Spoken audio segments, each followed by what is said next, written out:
তো আজ বাড়িতে ছিল মনসা পুজো, তো তাই সকাল সকাল স্নান সেরে নিয়ে একদম ঠাকুর পুজোর কাজেতেই বসে গিয়েছিলাম।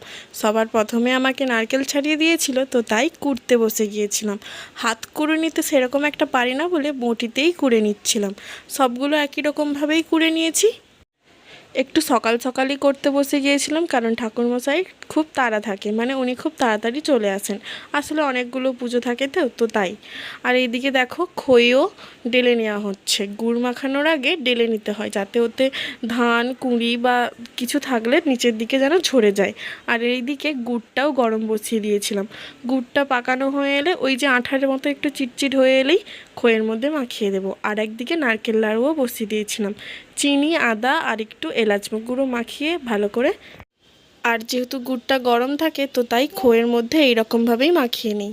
পুজোর জোগাড়ও অলমোস্ট ডান, সব কিছুই কমপ্লিট। ডালাও সাজিয়ে নিয়েছি, খালি